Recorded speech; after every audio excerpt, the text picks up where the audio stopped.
Ada satu kisah saat di Madinah ada seseorang yang benci jika ada orang lain yang terlalu menyanjung dan mengagungkan Nabi Muhammad SAW. Tatkala beliau mengatakan, ngelihat aja ada orang yang lagi baca maulid, ada orang yang lagi baca salawat, bencinya luar biasa. Ada satu orang ahli ibadah dengan cinta yang begitu besar kepada Rasulullah SAW. Setiap hari dia salawat. Tatkala beliau sedang ziarah ke makam Nabi, beliau sedang membaca maulid. Ada salah satu orang di belakangnya mendengar, begitu selesai diajak makan di rumahnya. Tuan, saya undang makan di rumah saya, boleh? Boleh. Alhamdulillah, dibawalah sampai ke rumah. Begitu sampai di rumah, ternyata bukan dikasih makan, tangan diikat, lidahnya dipotong. Kenapa? Saking bencinya karena orang tersebut terlalu menyanjung dan mengagungkan Nabi Muhammad SAW. Aku tidak suka tatkala engkau terlalu mengagungkan dan memuliakan Muhammad, karena Nabi Muhammad adalah bukan seorang Tuhan yang wajib kita muliakan dan kita agungkan. Dipotong lidahnya. Saat itu juga dilepas orang tersebut, lidahnya digenggam, mulut penuh sama darah, lidah digenggam, dibawa sampai ke depan makam Rasul SAW. Di dalam hati beliau mengatakan, ya Rasulullah, maafkan saya, bukan saya enggak mau salawat lagi kepadamu, tapi lidah saya saat ini sudah ada di tangan saya. Saya tidak lagi dapat menyanjung dan memuliakanmu dengan lidah yang sempurna.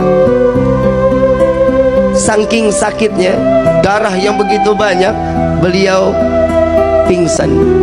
Di dalam pingsannya, beliau didatangi sesosok manusia yang tatkala beliau mengatakan, wahai hamba Allah, wahai hamba Allah, ketahuilah aku Muhammad yang saat ini datang menjengukmu.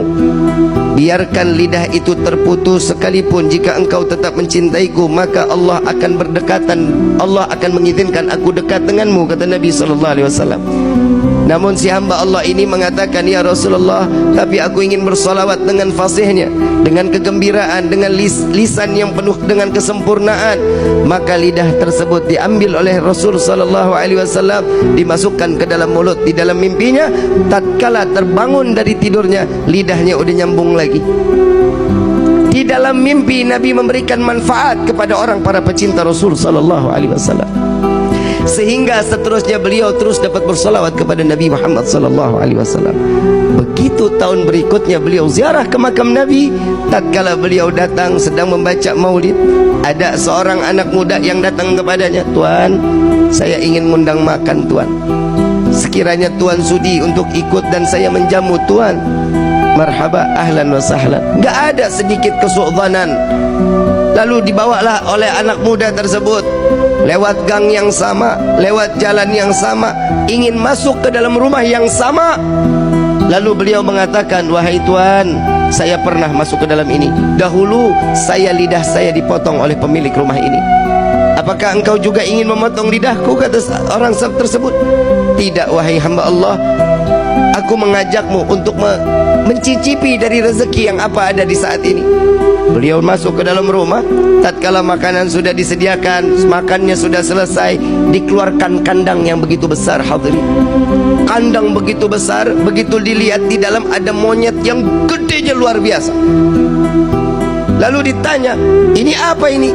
Tuan, ingat dahulu engkau bilang engkau pernah dipotong lisanmu, engkau pernah dipotong lidahmu oleh ayahku. Dia adalah ayahku yang Allah kutuk menjadi kerak yang besar. Maka wahai Tuan, maafkan ayahku, biarkan dia kembali dalam keadaan wujud yang sempurna.